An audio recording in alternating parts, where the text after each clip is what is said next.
कहानियाँ होती हैं सुनाने के लिए, दंत कथाएं होती हैं प्रेरणा देने के लिए, लेकिन कुछ कहानियाँ इतिहास और कल्पना के बीच झूलती हैं।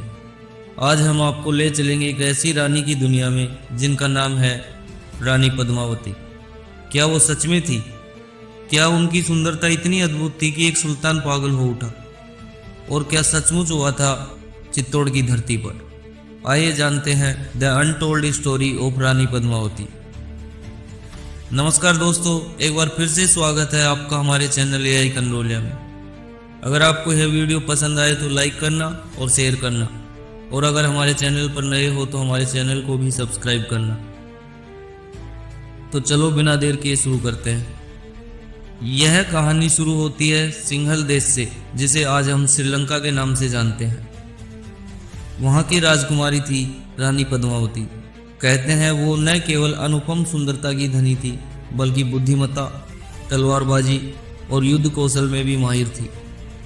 उनका तोता हीरामन उन्हें चित्तौड़ के राजा रतन सिंह के बारे में बताया करता था, और एक दिन वही तोता उनके भाग्य की ओर ले चला। पद्मावती और रतन सिंह की मुलाकात एक कथा बन गई। रतन सिंह सिंघल आए, प्रतियोगिता में विजयी हुए और पद्मावती को ब्याह कर चित्तौड़ लाए। ऐसा कहा जाता है कि उनकी सुंदरता की चर्चा पूरे भारत में फैल गई थी, लेकिन यह सौंदर्य एक नए संकट को बुला रहा था। दिल्ली की गद्दी पर बैठा था अलाउद्दीन खिलजी। वह केवल एक शासक नहीं था, बल्कि एक महत्वाकांक्षी, क्रूर और लोभी बादशाह था। कहते हैं उसके कानों तक रानी पद्मावती की सुंदरता का वर्णन पहुंचा, तो उसे पाने के लिए वो पागल हो गया। उसने चित्तौड़ पर चढ़ाई का निर्णय लिया, पर एक छल के साथ। अलाउद्दीन ने शांति का ढोंग रचा और राजा रतन सिंह से दर्पण में दर्शन की मांग की। इस प्रस्ताव को दरबार में अस्वीकार कर दिया गया, पर राणा रतन सिंह की उदारता ने खिलजी को महल तक आने दिया। कुछ स्रोत कहते हैं कि खिलजी ने एक झलक रानी पद्मावती की देखी थी, दर्पण में या महल की छाया में, और उसके बाद उसने धोखे से राणा रतन सिंह को बंदी बना लिया। अब बारी थी रानी पद्मावती की, एक स्त्री जिसने केवल सौंदर्य ही नहीं बल्कि बुद्धि और साहस से भी इतिहास रचा। उन्होंने एक योजना बनाई। 700 वीर राजपूत सैनिकों के साथ पालकियों में छिपकर दिल्ली रवाना हुई। अलाउद्दीन खिलजी की आंखों में धूल झोंकते उन्होंने राणा रतन सिंह को छुड़ा लिया।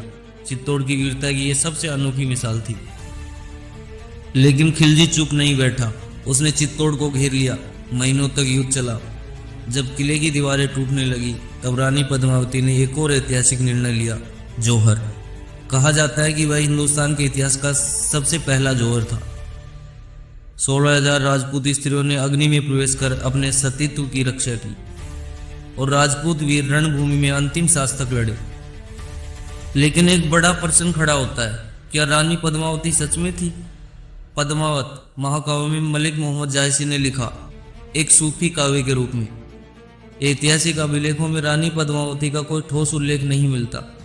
क्या यह एक प्रतीक मात्र थी, सम्मान और बलिदान की, या कोई ऐसी रानी जिसे इतिहास भूल गया और दंत कथाएं बन गई? सच कुछ भी हो, रानी पद्मावती का नाम आज भी नारी शक्ति, मर्यादा और बलिदान का प्रतीक है। चित्तौड़ का किला आज भी उनकी वीरता की गाथाएं कहता है।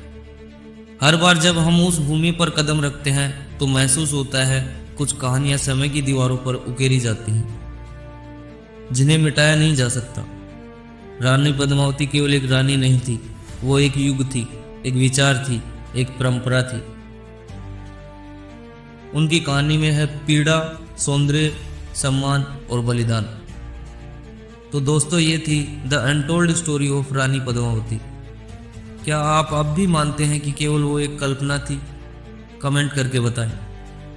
अगर आपको यह कहानी पसंद आई तो लाइक करें, इसे अपने दोस्तों के साथ शेयर करें, और हमारे चैनल पर नए हो तो हमारे चैनल को भी सब्सक्राइब करें और बेल आइकन को भी दबाएं, ताकि आपको ऐसी और प्रेरणादायक कहानियाँ मिलती रहें।